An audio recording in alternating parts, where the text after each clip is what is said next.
Bonjour la matinale. Mbote Nabiso Bandeko Balandi à Radio Télévision Kimbanguiste, la fréquence sacrée, la voix du kimbanguisme. Moyo weno, jambo yeno, mbote na beno, kolele, moyo weno.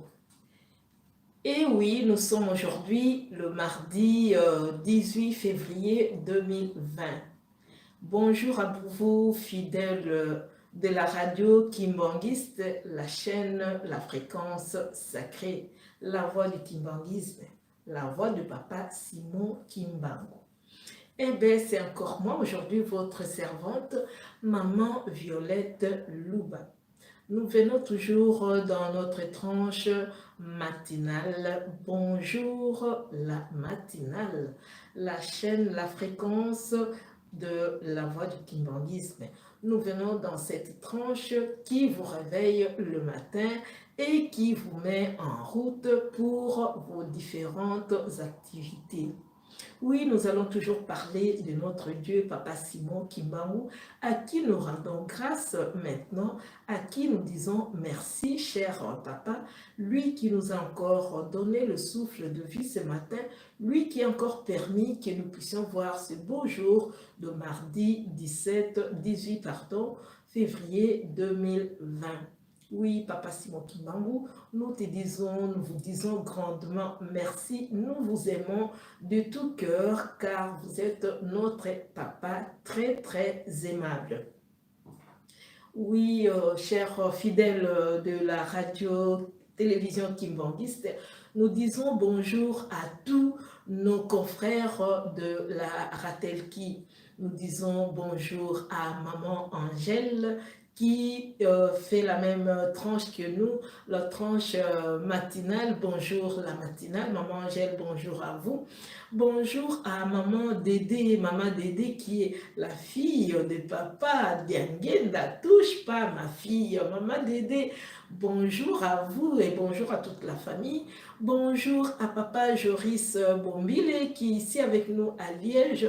Bonjour papa César, oui papa César, c'est notre chef, papa César Nguinama, ou papa émission à Bazoba, papa César, nous vous disons bonjour. Bonjour à papa Dani, bonjour maman Magui Tadiloa et maman Magui Tiboakwa. Bonjour à maman Janine à Bruxelles. Bonjour à papa Alain. Papa Manzambi, nous savons qu'à ce moment-ci, vous êtes là en train de nous suivre. Papa Manzambi, bonjour. Papa Léonard, bonjour. Papa Christophe, bonjour. Papa Maï, bonjour à vous tous. Papa Bona, vous aussi, nous vous disons bonjour. Bonjour également à toute l'équipe de la Ratelki Nkamba Nouvelle-Jérusalem. Bonjour à papa Joe Makoso.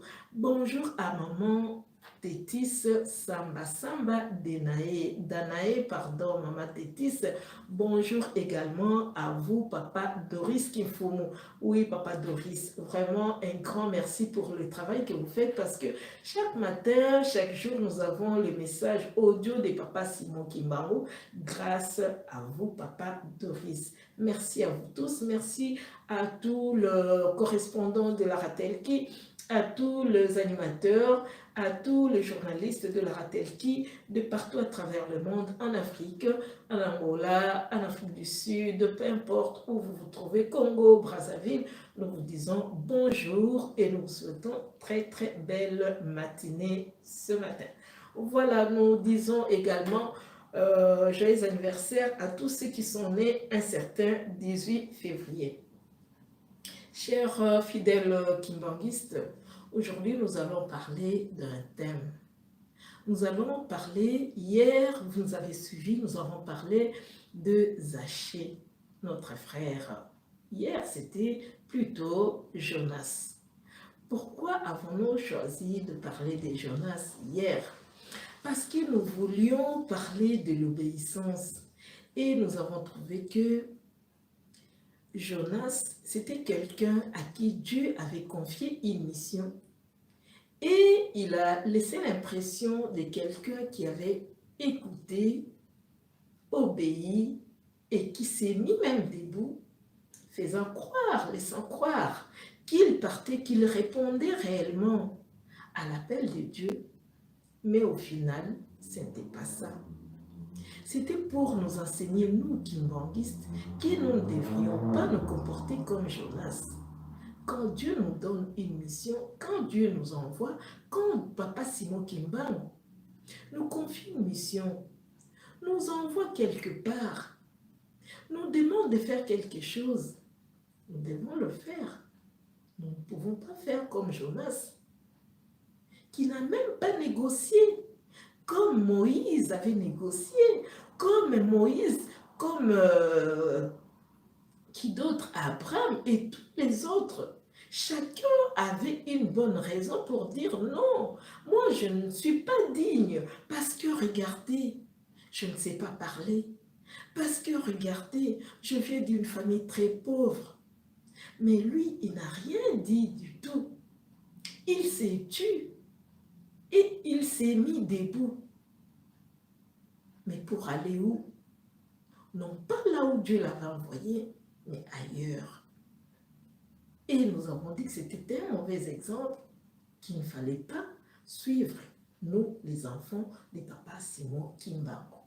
Nous sommes là pour nous conscientiser, nous autres qui avons suivi la voie de Papa Simon Kimbangu, qui est une voie salvatrice.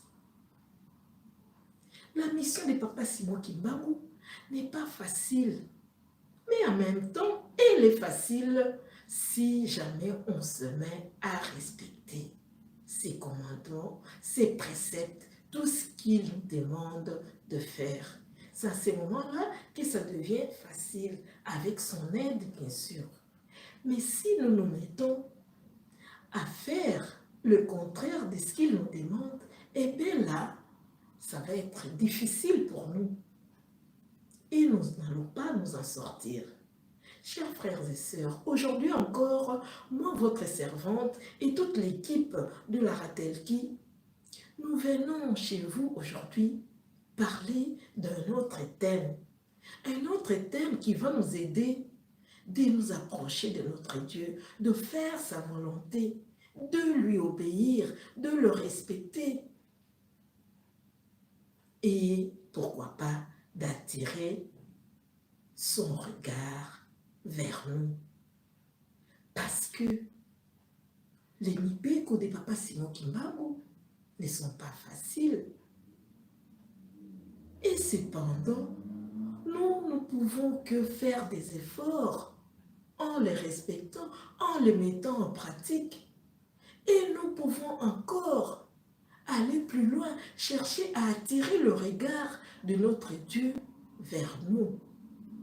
Chercher non pas à l'impressionner comme tel, mais à attirer vraiment son regard, qu'il soit touché par notre attitude. C'est ce que nous devons faire, nous kimbanguistes. Ce matin, il y a quelqu'un qui l'a fait dans le temps. Il y a quelqu'un qui l'a fait. Et nous allons nous référer à cette personne et essayer de suivre son bon exemple. Bonjour la matinale, Mbote Nabiso. Maman Feza, la grâce, nous vous disons bonjour dans cette tranche, la matinale. Bonjour à vous, Maman Feza, la grâce divine. Toko Samaki Mingi. Et oui, c'est pour ça qu'aujourd'hui nous parlons. Nous avons changé de langage parce que autrefois, Toko Samaki. Mais aujourd'hui, Papa Simon Kimbangu, heureusement, qu'il nous a révélé la vérité.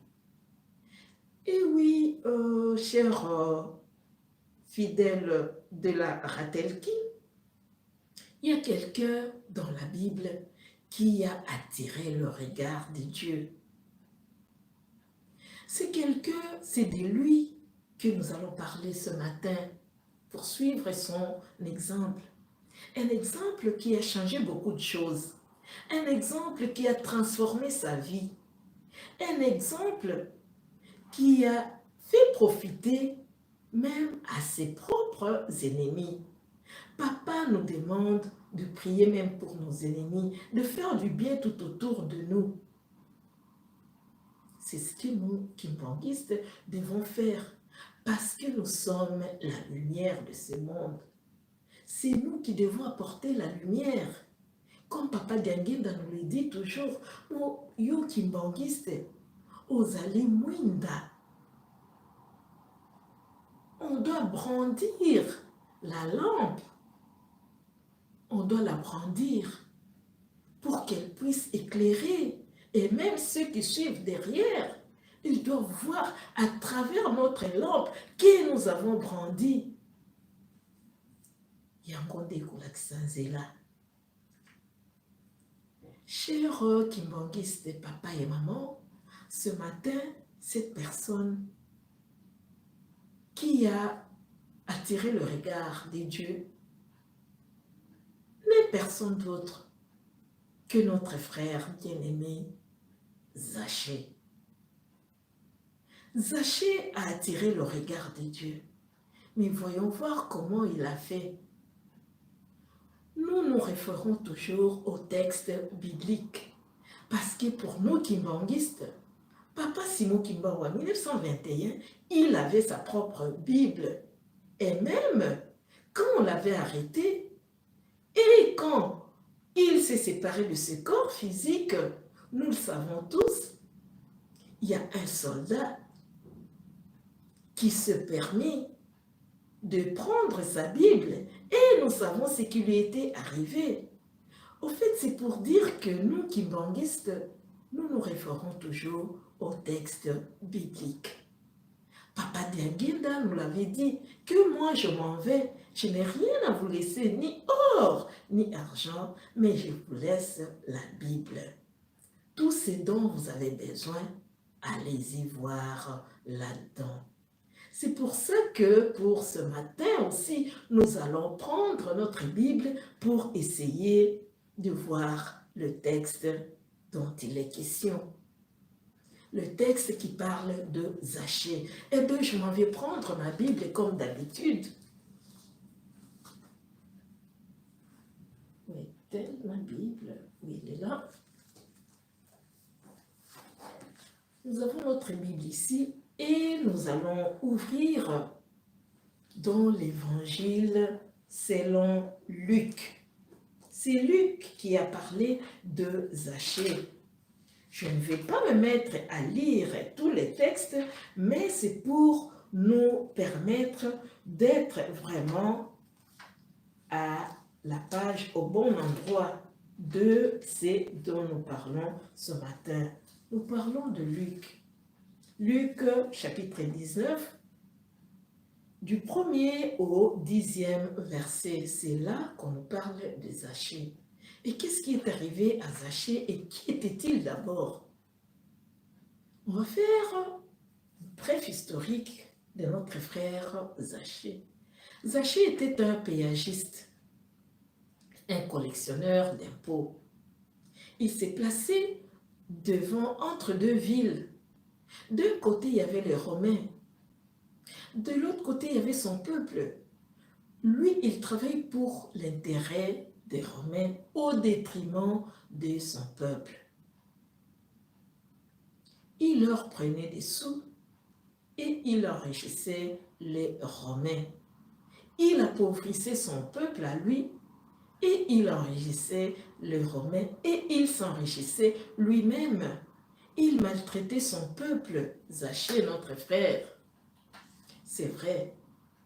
Quand on ne connaît pas encore la parole de Dieu, quand on ne connaît pas encore Dieu, quand on n'a pas encore croisé Dieu dans sa vie, on se comporte comme on le ressent. Quand on n'a pas encore l'Esprit de Dieu en soi, on se comporte comme on le prétend, comme si on avait raison d'agir ainsi. Mais voyons voir, parce que la fin est toute une autre histoire très intéressante. Zachée, ce collectionneur d'impôts, il s'est enrichi sur le dos de ses frères et sœurs. Il est devenu riche parce qu'il a empoché l'argent, parce qu'il a appauvrissé son peuple, parce qu'il est maltraité. C'est de la maltraitance.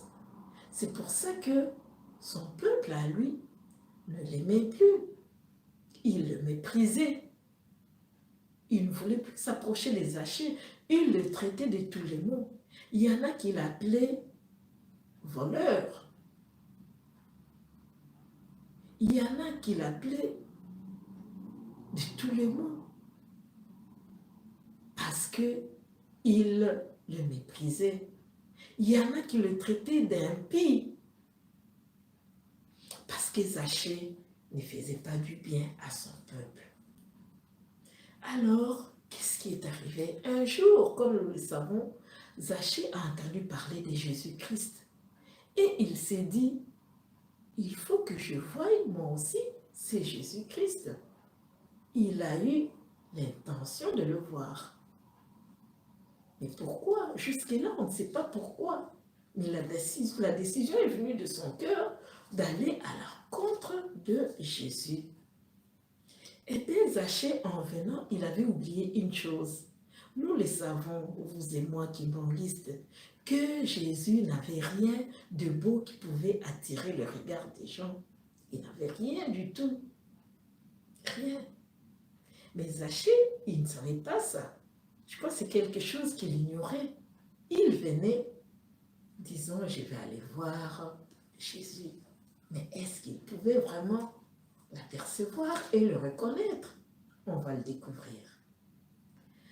Zachée arrive et il trouve une très très grande foule. Et cette foule l'empêche de voir Jésus. C'est Jésus pour qui il s'est déplacé. Zachée était là, troublé, perplexe. Comment je vais faire face à cette foule qui m'empêche, une foule immense, qui l'empêche de voir Jésus? Contrarié, il n'avait pas d'autre solution. Il regarde sa taille, il regarde les gens qui étaient autour de lui. Il était de petite taille. Mais comment je vais faire? Avec ce petit taille, c'est impossible de voir Jésus. Tous ceux qui m'entourent sont grands. En plus, c'est une grande foule. Oh, si je pouvais être grand, malheureusement, je ne suis pas, je ne le suis pas. Je suis trop petit pour voir. Et comment je vais faire? Ces deux choses sont devenues des obstacles dans la vie des Zachée. Et la foule et sa propre taille à lui. Parce que ces deux choses l'avaient empêché de voir Jésus-Christ. Chers frères et sœurs, qu'est-ce qu'on va découvrir dans cette belle histoire? J'aime bien l'histoire des Zachée parce qu'il y a beaucoup de leçons à tirer là-dedans. La première leçon, on va la tirer du côté de la foule. Cette foule suivait Jésus. Ce n'était pas la première fois. C'était une foule qui connaissait Jésus très très bien et qui le suivait partout. C'est une foule qui prétendait connaître Jésus. Qui dit connaître Jésus veut dire connaître sa parole. Mais on va voir ici que cette foule qui suivait Jésus ne connaissait pas sa parole. Et cette foule était incapable de mettre la parole de Jésus en pratique. Déjà qu'ils ne la connaissaient pas, comment voulez-vous qu'ils la mettent en pratique? La preuve, elle est là, chers frères et sœurs. La foule empêche Zachée de voir Jésus. Pourquoi? Parce que Zachée le maltraitait. Pourquoi? Parce que Zachée les méprisait. Pourquoi? Parce que Zachée les a complètement appauvris. Et bien aujourd'hui, on va voir comment il va faire pour voir Jésus. On va l'en empêcher. Chers frères et sœurs, revenons à nous-mêmes kimbanguistes. Revenons à nous-mêmes kimbanguistes. Regardons-nous aujourd'hui. Est-ce qu'autour de nous, il n'y a pas des gens qui se comportent comme cette foule? Moi-même qui vous parle, est-ce que je ne me comporte pas comme cette foule? Est-ce qu'il ne m'arrive pas d'empêcher les autres parce que je les considère comme des pécheurs, de ne pas voir Papa Simon Kimbangu, de ne pas avoir accès à sa parole? Est-ce que je ne repousse pas certaines personnes parce que pour moi je les considère comme impies? Et je me dis, moi, parce que je connais Papa Simon Kimbangu, parce que je suis baptisée, parce que je m'habille en vert blanc, moi je suis kimbanguiste. Et c'est moi qui suis papa. Et les autres, non, ils n'ont pas droit. Ça, c'est l'attitude et les comportements de cette foule qui suivait Jésus. Or, Jésus est venu pour ceux qui étaient perdus, pour les pécheurs. Nous le savons tous, Jésus est venu pour les pécheurs. Et c'est Zachée, notre frère, c'était un pécheur. La foule allait comprendre que Jésus est venu pour les pécheurs. Et comme nous disons, des vrais disciples de Jésus, lui, c'est un pécheur, un impie, eh bien, on va le permettre, on va le laisser passer pour qu'il rencontre Jésus et ainsi, il va changer son comportement. Et ainsi, il ne va plus nous maltraiter. Et ainsi, il va nous laisser en paix. C'est ce que la foule avait complètement ignoré parce qu'il n'avait pas la parole de Dieu en lui. Chers frères et sœurs, cet exemple doit beaucoup nous enseigner. La taille des Zachée l'a empêché de voir Jésus. Aujourd'hui, nous aussi avons beaucoup de problèmes.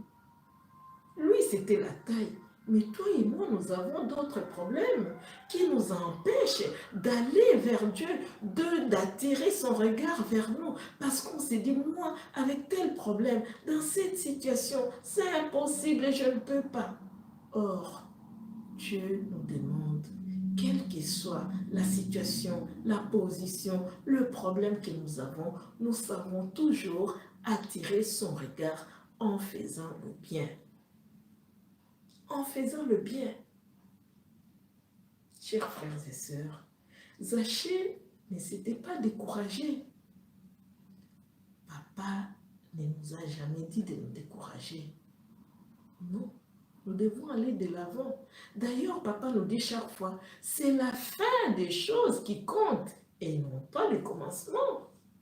Nzambakota la kasuka et bandelité. Les bandeli pour Zachée, c'était sa décision. Le fait de quitter chez lui et d'arriver là où devait passer Jésus. Il y a des bandeli. Mais quelle a été la fin de Zachée? Ce que Dieu attendait réellement et ce que Papa Simon Kimbangu attend de nous aujourd'hui. Tozalaki libanda. Tokoti nanda kwa Papa Simon Kimbangu. Oui, mais à quelle finalité? Zachée a contourné ces deux obstacles. Oui, il les a contournés. Zachée s'est dit, si je suis cette foule immense, je ne verrai pas Dieu, je ne verrai pas Jésus. Si je regarde ma taille, ce problème que j'ai, cet handicap que j'ai, mais je ne verrai pas Jésus. Je ne saurais pas attirer son apparence. Il a laissé tout ça de côté. Zachée a tourné le regard et il a vu un arbre. Voilà une opportunité. Et ce n'était pas n'importe quel arbre, c'était un sycomore. Allez-y voir les sycomores sur Internet pour voir quel genre d'arbre il s'agit. C'est un arbre dont le tronc est immense, c'est difficile à grimper. Mais Zachée s'est dit, contre vents et marées, moi, je suis sorti de chez moi pour venir voir Jésus, eh bien, j'étais confrontée à 2 obstacles et maintenant, je ne veux plus faire de cet arbre un troisième. Ça, c'est plutôt une opportunité. Et il faut que je grimpe. Parce qu'en fait, j'ai oublié une chose, Zachée, il était riche aussi, mes amis. Il avait beaucoup d'argent. Les riches n'ont pas besoin de Dieu. Zachée avait tout ce dont il avait besoin. C'est plutôt la foule qui avait tout intérêt à suivre Jésus. Mais Zachée, qu'est-ce qu'il voulait encore aller chercher? Parce qu'il avait tout. Et Zachée s'est dit, je suis un grand monsieur malgré ma taille. Ben, si je me réfère à ça, si je regarde ça, je ne saurais pas grimper. Je mets ça de côté. Je refuse d'avoir honte à ces moments-ci. Je me retourne de regard des gens. C'est ce que Papa Simon Kimbangu nous demande aujourd'hui. Maman kimbanguiste, on nous dit de mettre des jupes longues, des robes longues qui vont jusqu'aux pieds. Mais parfois nous avons honte. On nous dit de toujours serrer le foulard. Mais parfois on a honte, on regarde les autres. Qu'est-ce que les autres vont dire en me voyant comme ça? Le regard des autres, ça nous éloigne de Dieu. Faire plutôt plaisir à Dieu que de faire plaisir aux hommes. Zachée se dit, je ne me réfère pas au regard des gens, je ne le regarde même pas. Parce que moi, j'ai un seul objectif, un et un seul, c'est de voir Jésus. Zachée a grimpé l'arbre et il a trouvé une branche qui lui a permis de se reposer. Il s'est posé sur la branche. Et c'est maintenant lui qui était plus grand et qui voyait tous ceux qui l'empêchaient de voir Jésus. Et là, il s'est dit, ici, ça y est, je le verrai. J'ai trouvé la bonne solution, ça y est. Mais il ne savait pas que c'était pas facile de reconnaître Jésus parce qu'il n'avait rien d'attirant. Il s'est mis là. Et bien Jésus s'est approché. Zachée était là. Et tous ceux qui l'empêchaient ne savaient pas même que Zachée était sur un arbre. Un haut fonctionnaire qui se permet ça. Oui. Pour sauver son âme, il faut parfois le faire. Il faut oser. Pour se mettre en ordre avec Dieu, il faut parfois oser. Mes chers frères et sœurs, ne regarde pas parce que je suis professeur d'université, parce que je suis ministre, parce que moi je suis pasteur, parce que moi je suis le premier conseiller suppléant, je ne sais pas. Mais non. Zachée a trouvé une bonne place. Et là, Jésus, en passant, Jésus a vu de loin qu'il y avait quelqu'un sur l'arbre. Et ce n'est pas Zachée qui a aperçu Jésus, chers frères et sœurs, mais c'est Jésus qui a remarqué, qui l'a vu et qui lui a dit, Zachée, descends, parce qu'aujourd'hui je dois aller chez toi. C'était un ordre que Dieu a donné à ses hauts fonctionnaires. Et les amis, voyez l'attitude de Zachée, un pécheur. C'est comme ça que la foule l'avait jugé. Mais Zachée est descendu tout de suite. Il n'a pas hésité. Il n'a pas négocié. Il n'a pas douté. Il n'a pas regardé à gauche ni à droite. Il a obéi et tout de suite, il est descendu de l'arbre. Papa et maman kimbanguistes, est-ce que vous et moi aujourd'hui, quand papa nous donne des instructions, est-ce que nous le respectons à la lettre? Est-ce que nous l'écoutons? Sachez qu'il était un pécheur, mais tout de suite, il a obéi Il est descendu de l'arbre. Papa et maman kimbanguistes, suivons l'exemple de Zachée. Écoutons et obéissons à papa Simon Kimbangu. Quand il nous donne des instructions, ne discutons pas, ne négocions pas. Nous n'avons qu'à obéir. Bonjour la matinale. Nous sommes dans cette tranche qui vous réveille le matin. Bonjour à vous, maman Feza, la grâce divine. Et oui, nous continuons. Alors, qu'est-ce qui est arrivé après? Zachée est descendu et il est parti avec Jésus. Chers frères et sœurs, là encore, il y a un problème. Là encore, il y a un problème du côté des protagonistes, la foule. La même foule qui suivait Jésus, la même foule qui connaissait son maître, la même foule qui prétendait être des vrais chrétiens. Mais voyons voir leur réaction. La foule s'est mise à murmurer. Pourquoi Jésus doit aller chez Zachée qui est un pécheur, un impie, un voleur? Eh bien, les amis, Jésus est allé chez Zachée.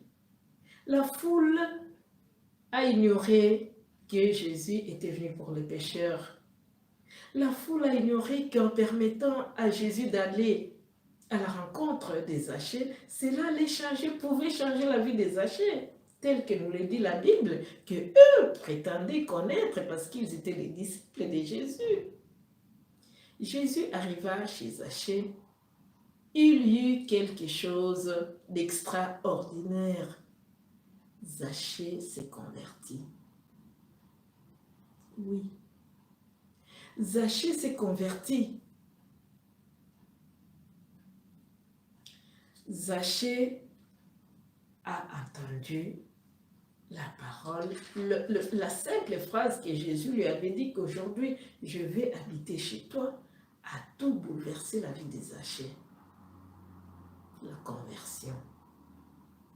Et Zachée de dire, d'abord, je vais donner la moitié de mes biens aux pauvres et à ceux à qui j'ai pu léser. Zachée a pris une décision parce qu'il a rencontré Christ et Christ a changé sa vie. Il a pris une bonne décision. Et ce n'est pas fini. Zachée a encore pris une autre décision et il a dit au verset 8, « Je rendrai au quadruple à ceux à qui j'ai soutiré la monnaie, à qui j'ai pris les biens. Je vais leur rendre au quadruple. » Mes chers frères et sœurs, ça c'est une conversion incroyable. Incroyable. Et Zachée, à ce moment-là, il a rencontré l'amour de Dieu.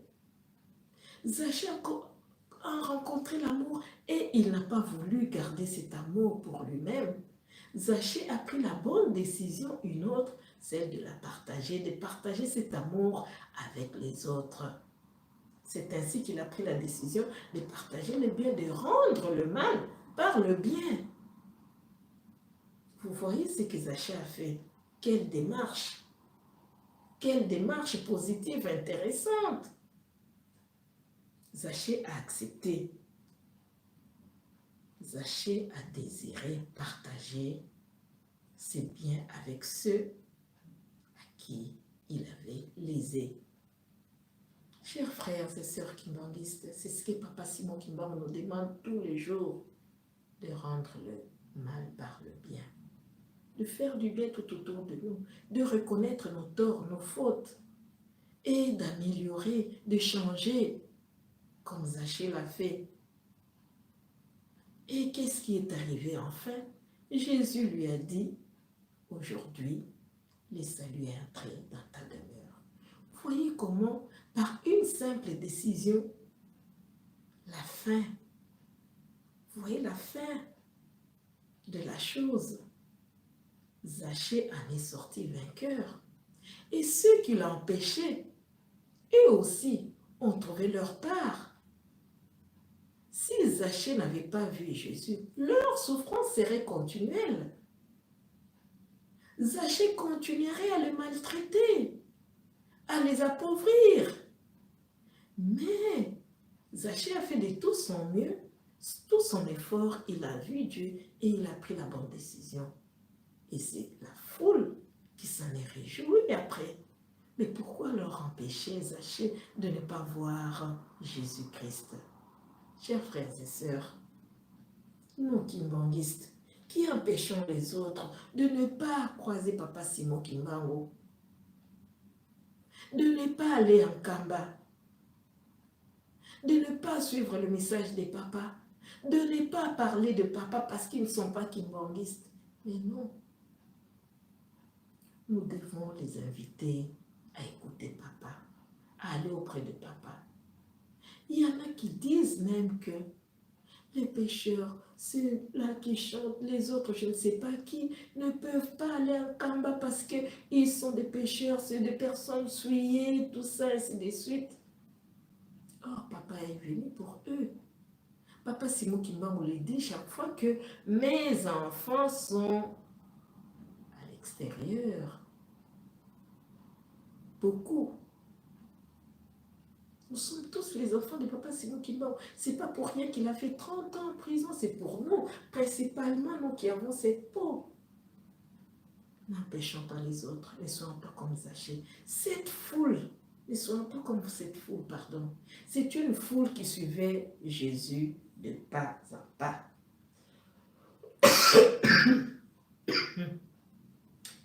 Excusez-moi. Cette foule ne suivait pas Papa Simon de leur cœur.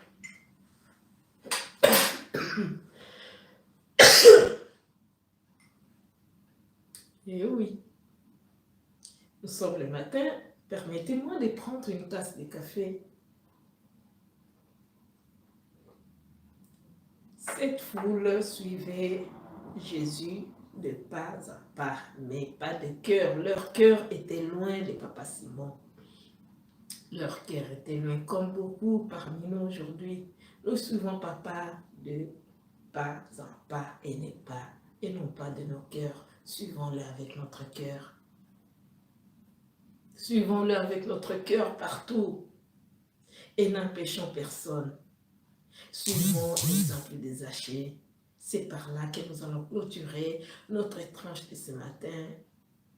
Merci à vous tous qui nous avez suivis. Merci à Papa Richard. Merci à tous les fidèles kimbanguistes de la paroisse de Liège, de Bruxelles, d'Anvers et tous nos reporters d'Inkamba.